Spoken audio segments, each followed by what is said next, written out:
Olá, então, meus alunos do primeiro ano, bem-vindos aqui no nosso capítulo 20. Nós estamos aí no módulo 20 do livro 4, que vai falar da arte indígena no Brasil, né?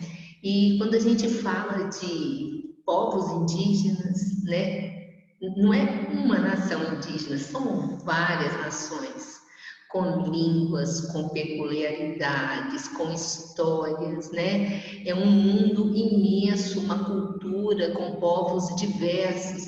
Infelizmente, né, há muitos séculos vem sofrendo aí baques, ataques, interferência na sua cultura, na saúde de seu povo.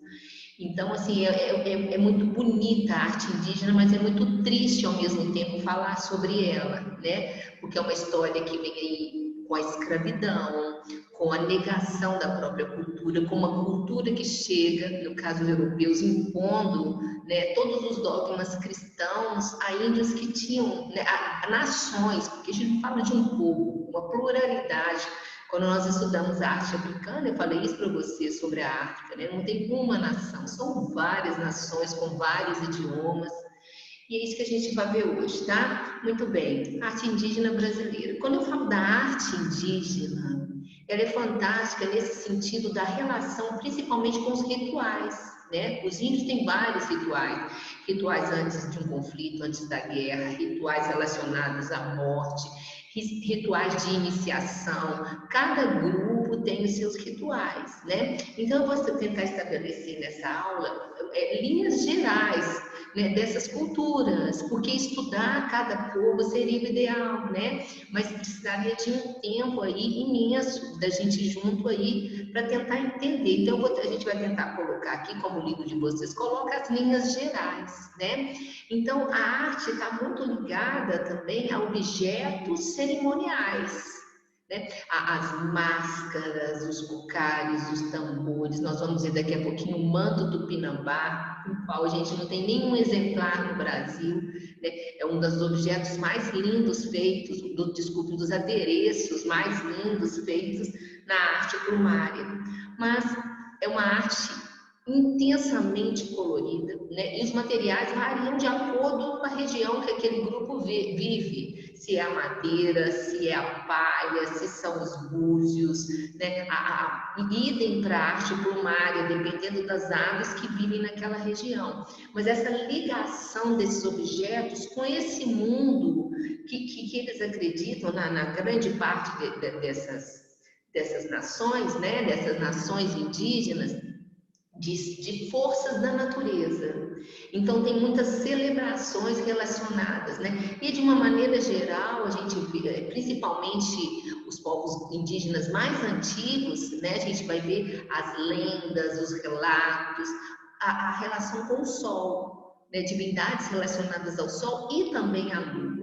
E esses objetos artísticos estão relacionados aos rituais. Eu começo falando aí de uma máscara para vocês, né? Assim como os objetos musicais, os adereços, né? O próprio corpo, a organização, a pintura corporal dos índios, ela expressa, né? Não é um enfeite, um mero enfeite, ela tem uma ligação com uma ocasião, se é uma pintura relacionada à guerra, se é uma pintura relacionada à iniciação, por exemplo, a passagem da fase de adolescente, né? Ou de criança para a fase adulta, a iniciação sexual, e além do que a pintura também protege a pele contra a picada dos insetos e o sol também, né? Muito bem, e o que eu acho muito bonito é também você ver essa coisa do objeto. Por exemplo, eu tenho aqui um copo, né? Os índios têm vários objetos do cotidiano, um banco, uma espécie de peneira, uma espécie de coador chamado tipiti, onde eles espremem a mandioca. São uma infinidade de objetos cotidianos, né? Dependendo da localização. E sempre na organização, a cerâmica deles, eles sempre trabalham não só a utilidade, mas também o estético. Isso é muito bonito.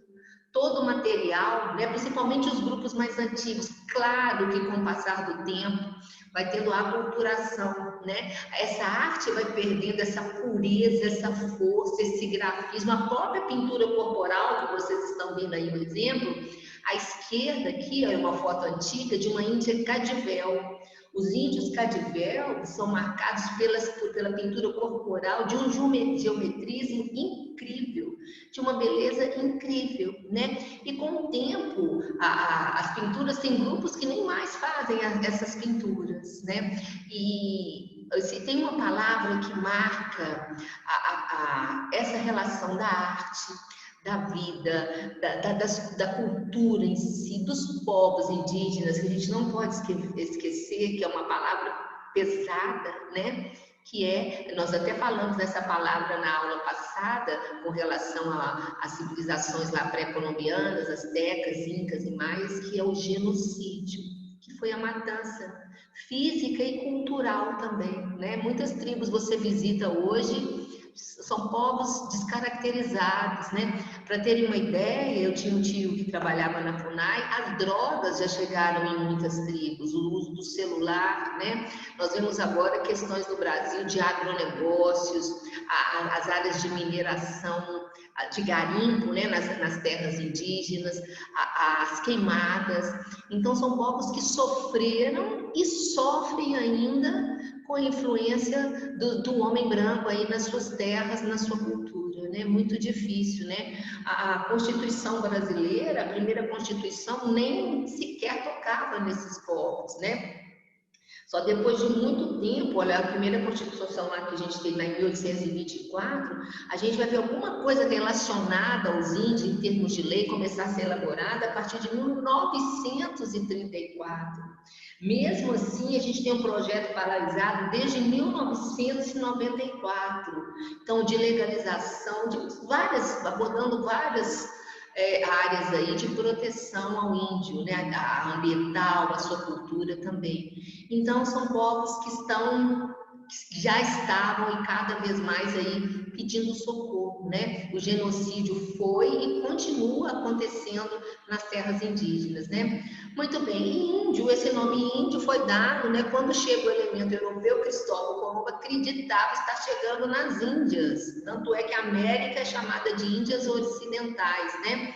Mas aí ele se engana e ele dá esse apelido, pegou para esses povos que habitavam a América, né? E quando aqui, né, no que vale o Brasil hoje, nas terras Brasis, a gente vai ver que eram milhões, os relatos de milhões de indivíduos, né, que foram já dizimados naquele início. Nós vimos a escravidão, depois as doenças, né? Atualmente, as pesquisas apontam em 230 povos, né, grupos, falando 180 línguas, que ainda são muitas línguas, né? Mas cada vez mais os povos reduzidos. E a primeira vez que os índios são relatados na Europa é através da carta de Pero Vaz de Caminha para o rei de Portugal, né? Então, eu acho tão interessante, eu trouxe uns trechinhos para vocês dessa carta. Ele relata ao rei Dom Manuel, né? Qual era a impressão, que ele viu aqui. Então, ele está descrevendo os índios. Eu trouxe 2 trechos para vocês, eu acho muito interessante, olha só. Falando sobre os índios. A pele deles é parda, um pouco avermelhada. Tem rostos e narizes bem feitos. Andam nus sem cobertura alguma. Nem se preocupam em cobrir ou deixar de cobrir suas vergonhas, mais do que se preocupariam em mostrar o rosto. E a esse respeito são bastante inocentes. Ambos traziam um lábio inferior furado e metido nele um osso verdadeiro, de comprimento de uma mão travessa e da grossura de um fuso de algodão fino na ponta, como um furador. E os cabelos são lisos, que eles usavam cortados e raspados, até acima das orelhas. Um deles trazia uma cabeleira feita de penas amarelas que lhe cobria a cabeça até a nuca. Ali andavam entre eles 3 ou 4 moças, bem gentis, com cabelos muito pretos, compridos pelas espáduas. Suas vergonhas tão altas, tão cerradinhas e tão limpas de cabeleiras, que de muito bem olharmos, não tínhamos nenhuma vergonha. Então, a descrição dos índios, da genitália das índias, essa foi a primeira impressão. E é isso que chega a Portugal, né? A descrição desses povos aí. Aí eu trago um pouquinho para vocês sobre o índio e como ele se vê dentro da natureza, né? Ele se sente parte dela e não um estranho. Depois vocês leiam com calma esse texto aí, né? Essa integração deles com a natureza, mesmo quando eles fazem uma grande caça ou eles pescam uma grande quantidade de peixe, muitos grupos eles fazem uma espécie de ritual, de ritos, pedindo desculpa para não violar essa aliança que eles têm com a natureza, essa amizade entre todos os seres, né? Olha, isso eu acho lindo, gente. O índio é considerado filho da terra. Para ele, a terra é a sua mãe, né? Então, essa harmonia dele com nossa, principalmente na nossa Amazônia, isso é fundamental. É da Amazônia que vem seu alimento, sua proteção, né? A destruição da sua área é a destruição de todo um povo, é um massacre, né? Muito bem, e eu trouxe aqui um depoimento que eu acho muito lindo dos irmãos Vilas Boas. Indico um filme chamado Xingu, é um filme até recente, não é muito antigo, que fala do Parque Nacional do Xingu, que é uma área de reserva indígena, deveria ser de proteção, né? Muito bem. E são irmãos que batalham para oficializar, para que aquelas terras fossem demarcadas como área de proteção, o Parque Nacional do Xingu. Então, esse filme mostra essa saga desses irmãos, um filme muito bonito, recomendo vocês assistirem. E esse depoimento, são dois irmãos, um fala um pedacinho, o outro fala outro pedacinho, mas eu vou ler para vocês comparando o índio com o habitante de São Paulo. Olha só, o índio é totalmente livre, sem precisar de dar satisfação de seus atos a quem quer que seja. Se uma pessoa der um grito no centro de São Paulo, uma rádio patrulha poderá levá-lo preso. Se o índio der um tremendo berro no meio da aldeia, ninguém olhará. Ninguém olhará para ele, nem irá perguntar que ele gritou: o índio é um homem livre. Eu acho lindo esse trecho, porque ele fala da liberdade, né, que o índio tem dentro da mata. E dentro das nossas palavras do dia a dia, a gente usa o vocabulário indígena. Oi, uma saudação tupi, abacaxi, pipoca, tapioca, Ipanema, que vai lá nas praias do Rio. Ipanema, um dos lugares mais, né, frequentados, principalmente pela moçada, a praia de Ipanema. Mas a origem do nome Ipanema é lugar fedorento. Tem um canal que passa atrás, né, que vai da Barra até lá embaixo. E era um lugar de pântano também, de águas mal cheirosas. Catapora, fogo interno, né? A catapora são feridinhas que ficam ardendo como se fosse fogo, né? Muito bem, sobre o nome índio eu já falei, que na verdade foi Lucano, né? De Colombo, achando que estava chegando nas Índias. E o povoamento da América iniciou-se entre 40 e 20 mil anos. Nós vimos pré-história no Brasil, nós vimos o trabalho incansável, né, da nossa grande arqueóloga Niete Guidon. Ela hoje com 87 anos, dedicou a vida dela, lembra quando a gente viu pré-história? Ao estudo lá da Serra da Capivara, no município de São Raimundo Nonato, no Parque Nacional da Pedra Furada. É um dos maiores sítios arqueológicos do mundo de pré-história. E ela acredita que o homem tenha chegado aqui entre 30 a 50 mil anos, né? Colocando por terra aquela teoria que eles teriam chegado primeiro na América do Norte e depois na América do Sul. Mas isso nós já vimos em outras aulas, principalmente quando a gente viu pré-história brasileira. Aqui, olha, os povos indígenas na época do descobrimento, as áreas que eles ocupavam, né? E não eram milhares, não, eram milhões de indivíduos, né? Que foram dizimados. E outra coisa, a questão também é a doença, né? A gente vê muito falando o relato dos tupinambás. No período colonial, era assim, tipo uma denominação genérica para todos os povos do litoral, né? Mas existe uma denominação de acordo com o grupo linguístico deles, né? E de uma maneira geral, esses povos tupinambás são relatados pelos portugueses como muito bravos, guerreiros ferozes. O canibalismo era comum, né? Ligados a ritos, que a gente chama de antropofagia, comiam o inimigo para pegar a força daquele inimigo, ou comiam seus antepassados, né? um pai, uma mãe, para ficar com eles dentro do próprio corpo, né? Isso também nós já conversamos em outras aulas. E aqui a gente está vendo, olha, a situação das terras indígenas no Brasil. São pouquíssimas, né? E a maioria aí, olha, ainda está com pendenga. Às vezes são terras declaradas. Onde está aí nesse roxo mais forte, confirmada. A rosa, delimitada. A azul, homologada. E as amarelinhas, regularizadas. Então, tem muitas áreas ainda que não são regularizadas, são disputas, né? Os índios moram lá, mas são ataques, precisa de defesa, precisa de um processo para que essas terras, que eles tenham garantias da proteção, que ninguém invada, que o madeireiro não invada, que o garimpo não invada, que os fazendeiros não invadam, mas a gente sabe, o noticiário mostra todos os dias como isso acontece, né? Sobre o povoamento, isso aí nós já vimos as rotas, né? Os primeiros homens saem da África, vêm andando pela Ásia, passam pelo Estreito de Bering, Alasca, América do Norte, América do Sul.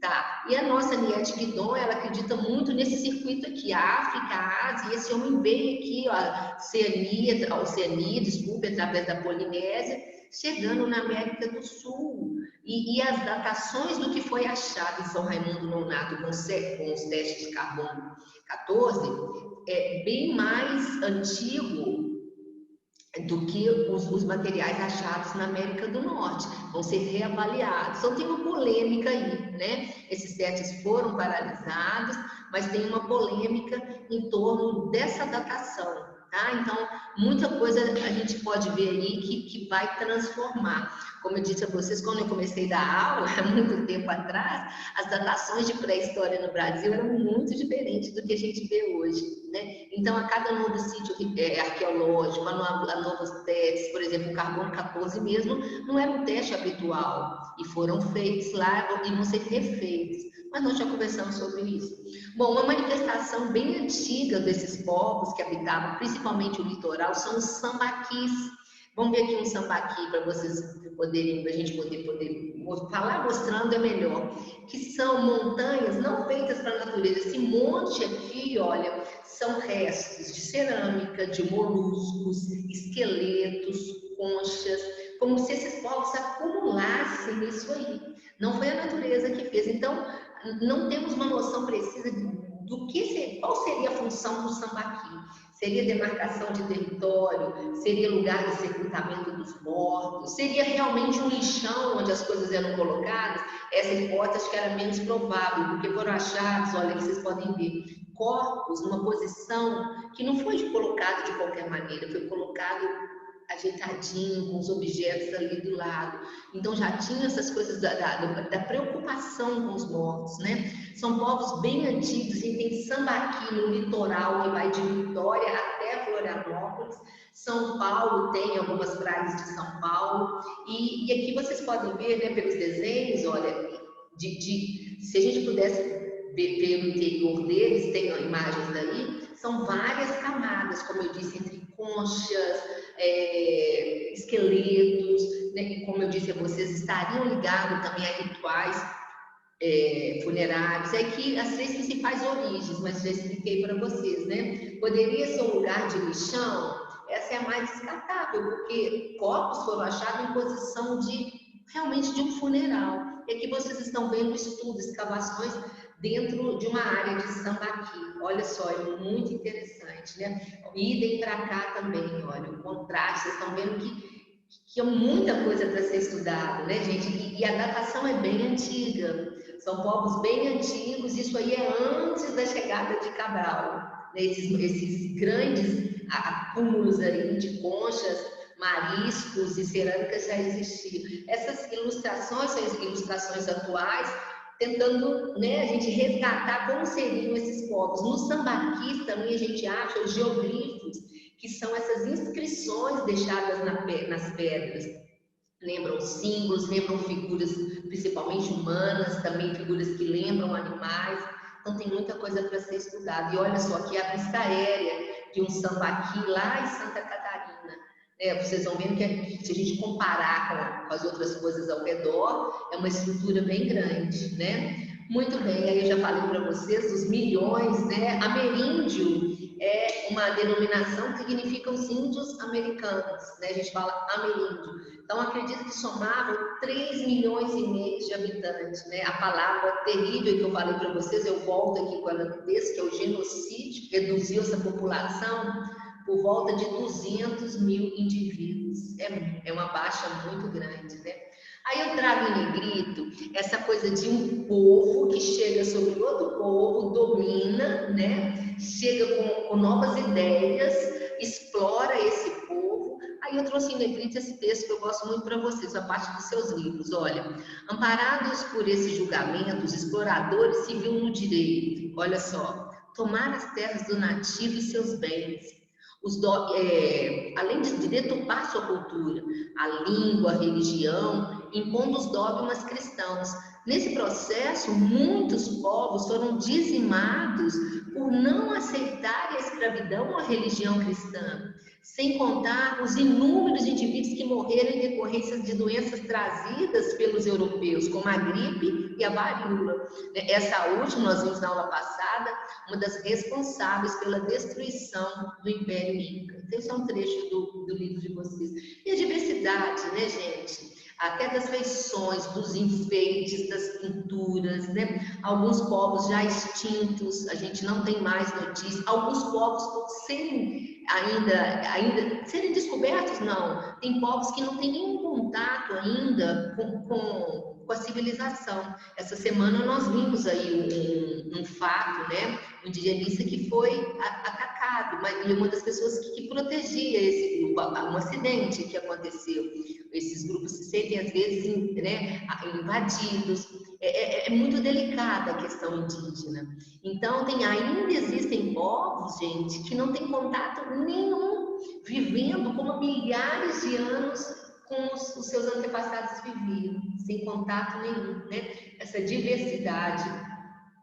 Muito bem, e muito do que a gente sabe também foi registrado pelos jesuítas, dois testemunhos importantes, os jesuítas, e quando vem Maurício de Nassau, que eles chegam ali por Pernambuco, na invasão holandesa, Maurício de Nassau traz artistas, dois principalmente, Franz Post e Albert Ecault, que são aquarelistas e pintores também excelentes. Muitas obras eles registram aqui, e quando eles retornam para a Holanda, eles fazem baseado nos seus croquis.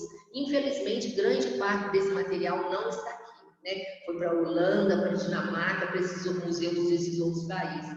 Aí eu trago aqui algumas fotos tristes, por exemplo, aqui essa foto são índios da Amazônia, escravizados durante o ciclo da borracha, na região ali, na fronteira entre Brasil e Peru, né? A tristeza disso aí, né? Índios guaranis, olha só, a mudança, né, de toda a indumentária. Não preciso nem te falar, é uma foto forte que já diz tudo, né? Descaracterizados totalmente de sua cultura, são fotos bem antigas, né? E os poucos guaranis que restaram, eles foram submetidos a um trabalho, tivemos as missões jesuítas. A missão era basicamente ensinar a religião cristã a povos que já tinham suas religiões, né? Bom, e hoje eu já falei para vocês, só frisando a pressão dos madeireiros, o garimpo, né? Empurrando aí cada vez mais os descendentes com uma extinção, né? Desses índios futuros, com uma extinção, né? Muito bem, tem alguns programas que são feitos, mas muito pouco, por exemplo, as cotas para os índios na universidades, mas eu acho que a dimensão do problema é muito grande, né, gente? Precisava de grandes políticas de preservação, de saúde também. É complicado, são questões complicadas. Aí, Albert Ecault, esse holandês que veio com Maurício de Nassau, e ele fez muitas representações do Brasil, da fauna, da flora, dos povos e dos índios. Essa é a dança tapuia, ou dança tairaiui. Né? Ele veio para o Brasil em 1637. Então, essas primeiras imagens bem feitas que chegam lá fora. né? E qual era, dentro de qual estética, o que estava acontecendo lá na Europa? Somente o Renascimento. Então, são quadros que foram feitos baseados na observação, né? Na racionalidade, etc. Então, é uma dança antes da guerra, antes de um conflito. Vocês estão vendo um vigor, né? As mulheres observam aqui, um tatu na cena. E tem muito também dessa visão do europeu tentando mostrar como eram esses povos que eles tinham só notícia. Então, lembrando que não tinha a fotografia, então é através das aquarelas, através das pinturas que essas imagens chegam na Europa. Eu trago um pouquinho aí da análise para vocês dessa obra, depois vocês leiam com calma, tá? De Alberto Ecaute, né? E falando desse vigor das mulheres que assistem a cena, como a fauna é representada, né? E são homens jovens, tem um vigor também, né, entre eles. E um pouquinho sobre Ecaute, olha, 1610, 66, até 1666, morreu, né, nasceu em 610, veio para o Brasil em 637 e tinha 27 anos, ficou aqui 7 anos, então fez muita coisa, os trabalhos são lindos, são vários museus da Holanda, tem museus da Dinamarca também, as pinturas que ele fez no Brasil, lá, tanto da flora quanto da fauna. Aqui vocês estão vendo uma espécie de litografia mostrando um manto tupinambá. Eu vou falar sobre esse manto agora mesmo, era usado pelo pajé, um manto vermelho que a gente não tem nem mais um exemplar no Brasil. E essas representações são muito interessantes porque a indumentária, esses povos, né, mesmo que tenha uma certa idealização, muito pouca, a gente tem um registro, né, dos corpos, da própria arte. Olha só o trançado aí de cada um dessas flechas que eles estão segurando, as armas que eles seguram, a própria arte plumária, né? Outra coisa, outra manifestação artística dos nossos índios é a cerâmica. Pega-se o barro, faz o objeto e esse barro tem que ser queimado. Os índios fazem a terracota, colocam numa fogueira ou na brasa e ela é muito diversificada. E o que eu falei no início da aula com vocês, todo objeto utilitário tem esse envolvimento, tem essa decoração, um simples banco, um simples pote, um apito, né? Os brinquedos, né? A gente tem aqui em Goiás os carajás, são famosos pelos brinquedos que eles fazem, as bonecas carajás. Objetos também trançados em fibras, gente, muito lindos desenhos geometrizados que acontecem, né? E cada região tem uma palmeira, então as fibras variam também. E dentro da cerâmica, uma manifestação que acontece, e acontecia muito mais, eram as urnas funerárias. São potes bem grandes, o índio morto ficava ali, espécie de um caixão, e ele ficava ali de cócoras, fechava, e aquilo era enterrado, com seus objetos principais ali dentro. Então, são urnas funerárias, vocês estão vendo aqui, um povo que habitou a ilha do Marajó, extinto, quando os portugueses chegam, não existiam mais, eles deixam uma cerâmica muito bonita, que é chamada arte marajoara, né? E aí vocês estão vendo como ficava lá dentro o corpo da pessoa, né? O esqueleto que vocês estão vendo no caso aí. A arte plumária também, outra coisa, as cores na arte plumária, todas têm uma conotação. O vermelho, o azul, eles não vão colocando um adereço, as nações, de qualquer cor. A cor tem uma simbologia, dependendo de cada grupo, o vermelho, o azul, o amarelo, né? E de uma maneira geral, os homens usam mais a arte plumária do que as mulheres, ou seja, os homens são mais enfeitados do que as mulheres. E as mulheres e as crianças são responsáveis por catarem as penas da natureza, e as mulheres também são responsáveis pela pintura corporal, mas os adereços, os grandes adereços, são destinados aos homens e aos líderes também, né? Já vi uma exposição uma vez em São Paulo de arte plumária, numa Bienal que teve, nossa, muito linda, é fantástica a combinação das cores, né? As espécies que eles usam de acordo com cada região, né? Aí eu trago a relação de alguns pássaros também que foram usados durante esses anos na arte plumária, né? Muito bem. E dentro da arte plumária, eu chego aqui para vocês falando aí sobre preservação, sobre identidade, sobre a gente não ter assim, parte da nossa história como esse manto tupinambá. Existe no mundo aí só 6 exemplares. Maurício de Nassau mesmo levou um, que era um manto usado pelo pajé. Gente, parece uma cauda de um vestido de noivo. Todos de pena vermelha, maior parte de penas vermelhas, do Guará, e algumas penas azuis da Araruna. Né? E quando teve uma exposição em São Paulo de 500 anos de descobrimento, veio um exemplar, não me lembro, acho que foi da Dinamarca, veio o Museu da Dinamarca, Museu de Copenhague. E o pessoal ficou encantado. Tem um relato até de grupos de índios lá de Porto Seguro, que são os descendentes dos tupinambás, que eles reivindicaram. Teve um monte de carta de abaixo-assinado falando que esse manto deveria ficar no Brasil, porque seria o manto dos seus antepassados, mas isso não deu em nada. O manto voltou para a Dinamarca. Eu trago um pouquinho, depois vocês leem o local. Né? A ave que foi feita, né, o Guará, vocês vão entender melhor aqui, ó. Ele era colocado, tá vendo? Esse penachozinho ficava para cima, nas aquarelas que a gente vê desses viajantes, principalmente dos artistas holandeses, como eu disse a vocês, Albert Ecold e Frans Hals, que vieram com Nassau, a gente vê, olha que bonito, gente, é fantástico, né? E as penas têm uma trama, tem uma espécie de tecem primeiro com as fibras e as penas são encaixadas ali, as penas não saem. Uma coisa muito bem feita, né?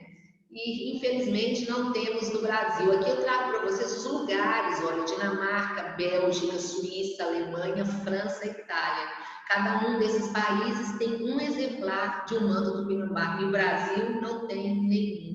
Sobre a pintura corporal, já falei para vocês, né? Cada povo com a sua significação, cada povo com a sua indumentária, né? E sempre relacionado não só ao enfeite, mas a rituais. A cada ocasião requer uma pintura, né? E como quando contei para vocês, isso aqui é uma pena, que são povos em extinção, são poucos agora restantes dos Cadivel, e são considerados assim os grandes pintores corporais. Vocês estão vendo aqui pelo detalhe, pelo geometrismo, né? Usa-se o genipapo, eles pegam uma varinha bem fininha e vão molhando na tinta do genipá, né, que é de origem vegetal, e eles vão fazendo esses desenhos aí incríveis. Olha só isso aqui, gente, é tudo com linha muito fininha. Aqui, ó, são os povos carajás, sabe? Então aqui, ó, a região do Piaraguaia, Goiás, essas bolinhas que as índias usam, né? A música e a dança também estão ligados aos ritos, né? A festas, mas principalmente aos ritos, instrumentos de sopro. Vocês estão vendo aqui várias flautas, instrumentos de percussão, vocês estão vendo vários chocalhos, né? E a diversidade. Aqui vocês estão vendo cenas do Parque Cuximbu, e de um lado esquerdo, né, a caracterização é uma. À direita, você já vem aqui, eles usando bermudas, né, Adidas, Nike, né, essas bermudas que Made in China, né, Made in China, que são falsificadas e levadas, essa coisa da mistura, gente, é muito triste, né? A descaracterização da cultura de um povo. Só que não tem mais volta, mas poderíamos ter mais políticas de proteção. As armas, olha, a beleza também, né? A feitura, também, tudo tem essa preocupação com a estética também. Não é só uma flecha de bambu, é uma flecha de bambu feita, pensada na estética. E para encerrar, eu trago para vocês, olha, quando a gente fala de diferença entre culturas, né? Esse ritual, vocês que estão me assistindo aí, os garotos, né, por volta aí dos 13, 14, 15, 16 anos, em muitos grupos, eles fazem esse ritual da formiga tocandira, que é uma formiga que tem a picada dos insetos, é a mais dolorida do mundo, né? E esse ritual marca a passagem da infância para a idade adulta. Então, os grupos fazem essa espécie de luvazinha, vocês estão vendo, de palha, olha, o trançado, né, com as folhas da palmeira, e as formigas são presas aqui com ferrão para dentro. E o jovem índio veste essas luvas e as formigas ficam picando por um tempo, por horas às vezes. tem febre, tem erupção no corpo inteiro, eles têm que ficar resistindo. Então, é a passagem em muitos grupos da infância. Olha, vocês estão vendo a dor aqui, né? Vocês vão ver aqui, depois eu trago para vocês, vocês leem com calma sobre essa formiga. Numa escala de dor de 0 a 4 de picada de inseto, ela é considerada número 4, de tão forte que é. Aí eu trago um pouquinho sobre ela, depois vocês leem com calma. E pelo rosto aqui, ó, pela carinha dela, vocês podem ver o tanto que essa picada dela, olha o tamanho, né? Ela pode ter de 3 até 5 centímetros, dependendo aí da espécie. E eu encerro aqui com essa imagem para vocês, né? As meninas também, vocês que estão me vendo aqui, olha, que são duas coisas culturais. Primeiro, a menina tão novinha já tem um bebê. E depois a aculturação, né? Penas aqui, olha, né? Tingidas, e o bebê que já usa um macacãozinho como os bebês aí da civilização. Então, é uma foto significativa que a gente encerra, mostrando aí como que a cultura vai mudando, né? E mesmo assim, né, gente, ainda tem a sua beleza, a sua espontaneidade, tem uma inocência nesses grupos, né? É muito bonito também. E uma arte fantástica e pouco estudada, como os povos, né? Povos que precisam serem protegidos, né? Serem amparados aí pela nossa Constituição, pela nossa legislação, tá? Então, essa foi uma aula de revisão. Um beijo para vocês, né? Espero ter ajudado aí na revisão, tá? Beijo.